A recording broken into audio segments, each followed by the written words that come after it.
কি তোর নাই, মরণী কথা স্মরণ কি তোর নাই, মরণী কথা স্মরণ কি তোর নাই রে মুমিন ভাই, মরণী কথা স্মরণ কি তোর নাই। তুমি যখন যাবে মোরে নিয়ে যাবে খাটে করে,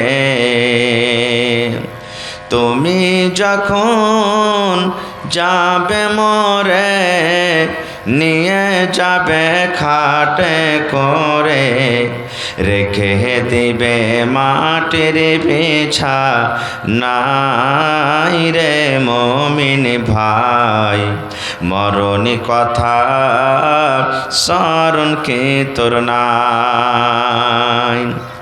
মাল ধন পয়সা করি থেকে যাবে দালান বাড়ি, মাল ধন পয়সা করি থেকে যাবে দালান বাড়ি, কিছুই তোমার কাজে আসবে না রে মুমিন ভাই, মরণী কথা স্মরণ কি তোর নাই, মরণী কথা স্মরণ কি তোর নাই রে মুমিন ভাই, মরণী কথা স্মরণ কি তোর নাই। ইসরাফিল ফেরেশতা যখন সুর ফুঁকিবে সমস্ত লোক জমা হবে, কিয়ামতের মাঠে করবে সব হায় রে হায় রে হায়, মরণী কথা স্মরণ কি তোর নাই। নারে তাকবীর। আজকে জালসার আমার যোগ্যতমায় শ্রদ্ধেয় সভাপতি সাহেব, উপস্থিত উলামায়ে কেরাম, সামনে বসে থাকা ইসলাম দরদি দিন দরদি ভাই ও বাবাজিরা, পর্দানাসীন মায়েরা এবং খালারা, সমস্ত তারিফ ও গুণগান সেই মহান আল্লাহ তাবারাক ওয়া তাআলার জন্য, যে মহান আল্লাহ তাবারাক ওয়া তাআলা এত কনকনে ঠাড়, এত শীতের রাত্রে নরম গরম বিছানাকে ত্যাগ করে আল্লাহর হস্তে কোরআনের মাহফিলে দ্বীনের মাহফিলে এসে কিছু বলার ও শোনার তৌফিক দিয়েছেন, তাই আমরা সে আল্লাহর প্রশংসা করি। সকলেই পড়েন আলহামদুলিল্লাহ। একটু জোর করে অন্তর থেকে মোহাব্বতের সাথে পড়েন আলহামদুলিল্লাহ। তারপর আমাদের শেষ নবী হযরত মুহাম্মদুর রাসূলুল্লাহ সাল্লাল্লাহু আলাইহি ওয়াসাল্লামের পর অগণন দারুদ শরীফ শান্তির ধারা বর্ষিত হোক, আমিন। আল্লাহুম্মা সাল্লি আলাইহি আল্লাহুম্মা বারিক আলাইহি।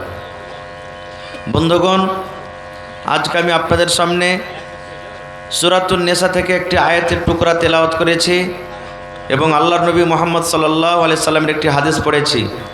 সেই আয়াত এবং হাদিসটাকে সামনে রেখে নিকাহ সম্পর্কে দু চারটা কথা বলবো। আল্লাহর কাছে দোয়া করি রব্বুল আলামিন আমি যা কিছু বলবো যেন সেই হাদিস এবং কোরআন থেকে বলতে পারি এবং তার প্রতি ছোট বড় সকলেই যেন আমরা আমল করতে পারি, তার জন্য আল্লাহ আমাদেরকে তৌফিক দেন। পড়ুন আল্লাহুম্মা আমিন। ভাই মুসলমান, আমরা হলাম মুসলমান, আমাদেরকে প্রত্যেক ইবাদত জেনে বুঝে করতে হবে।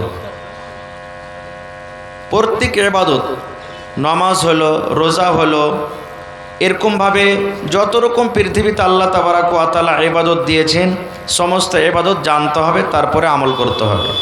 না হলে কিছু ইবাদত এমন আছে যে আপনি মনে করবেন যে মনে হয় এতে নেকি আছে, নেকির কাজ, নেকি বুঝা করবেন, কিন্তু সেই জায়গাতে হয়তো উল্টা হয়ে গেল।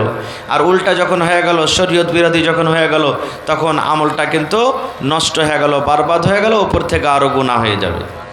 এজন্য মুসলমানদের জন্য মাদ্রাসা দরকার, মুসলমানকে মাদ্রাসা চালাইতে হবে।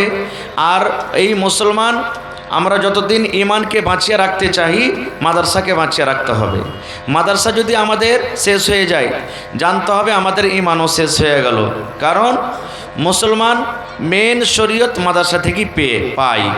তো ভাইয়েরা আমার, এই যে আমাদের সমাজে নিকাহ বিবাহ, যে আমরা ছেলে মেয়ের বিবাহ দিই বা নিজে বিবাহ করি, সমাজের মধ্যে কিছু হয়তো আমরা উল্টাপাল্টাও কাজ করি। এই সমস্ত কাজগুলা আমি তো সময় লম্বা মনে হয় কিছু বলতে পারবো না, আমার পিছু আরও 3 থেকে 4 জন বক্তা আছেন, মৌসুম ঠান্ডা, আমি কথাকে লম্বা করব না ভাই আমার।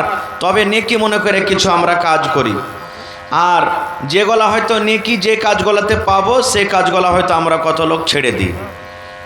এই বর্তমান যুগে যেমন আজকে আমরা মুসলমান কথাতে কথাতে বলি, যখন 2 জন 4 জন 5 জন 7 জন যখন আমরা এক জায়গাতে বসে যাই, কথাতে কথাতে বলি যাবে মৌলবীরকে মুখে শুনেছি রে সালা হারামি, 7টা পর্যন্ত বিহা করা যায় যাচ্ছে, বলে না বলে না বলে না। আমার যোগ্য যোগ্য আলিম বসে আছেন, মাদানী সাহেব বসে আছেন, এরকম তো কোনো হাদিসে বা কোরআনে নেই যে 7টা আপনি বিহা করবেন।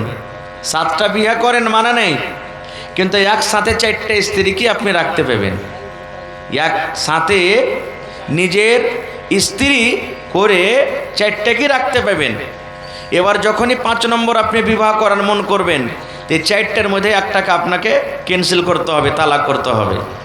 তাহলে আপনি এই নিজের মনে যে বলে দিই আমরা যে 7টা রাখতে হবে, যে না, এরকম কোনো হাদিসে নেই। যদি এরকমভাবে আমরা বলি তাও কিন্তু এটা কোরআন হাদিসের উল্টো আমরা কথা বলে দিলাম।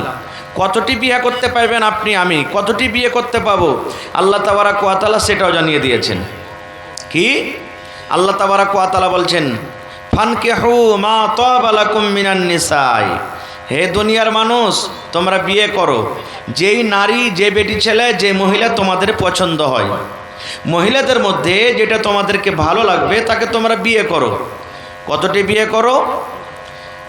মাসনা মানে 2টা বিয়ে করো, কিংবা সোলাসা 3টে করো, ওয়ারবা পারলে 4টা করো।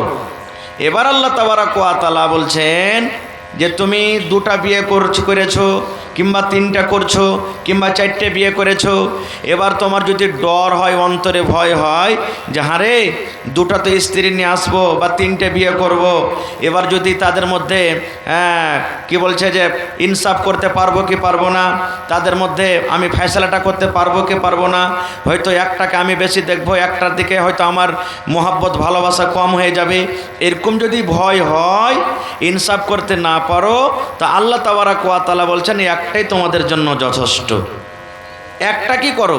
আর সাধারণ ব্যাপার, এটা কথা আপনারা আমরা জানি, একটা স্ত্রী বাড়িতে আছে, আপনার একটা স্ত্রী বাড়িতে আছে, যদি আপনি ওকে 1 পোয়া যদি মিষ্টি নিয়ে যে খাওয়ান কিচ্ছু বলবে না খুব, কিন্তু ওই জায়গাতে যখন আরেকটা স্ত্রী বাড়িতে নিয়ে আসবেন আর আপনি ওরকমই 1 পোয়া করে তাকে মিষ্টি দিচ্ছেন, এবার তার পরের দিন মনে মনে হয়তো মুখে বলি দিবে যে ই মিনসা গজুয়া আর একটা বিয়ে করেছে, এখন ও যখন বাড়িতে এসেছে তা আমি কম পাচ্ছি, ওকে মনে হয় আমার থেকে ডাবল করে দিচ্ছে, বলবে না বলবে না? জি বলবে। ভাই আমার, এ ভাই মুসলমান, আল্লাহর নবীর জামানাতে আল্লাহুস সামাদ উম্মাহাতুল মুমিনিন, যত পৃথিবীতে কিয়ামত পর্যন্ত মুসলমান আসবেন তাদের মুসলমান মুমিনদের মা বলা হয়েছে নবীজের স্ত্রীদেরকে, তাদের মধ্যে এরকম কিছু হয়েছে এক একটা। যেমন একটা উদাহরণ দিই আপনাদের সামনে ভাই আমার, তাহলে এরকম ভুল ধারণা করবেন না যে তারা গুনাহগার পাপী, মানে আমি উদাহরণ দিচ্ছি যে এরকম ঘটেছে মহিলাদের মধ্যে হয়।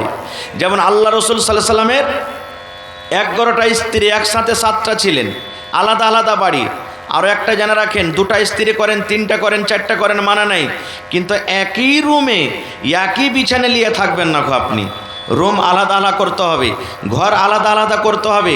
এটা নয় যে একটা পালং লাগা আছে, একদিকে ওই শীত থাকবে, একদিকে আমি শীত থাকবো, না, রুম আপনাকে আলাদা আলাদা করতে হবে।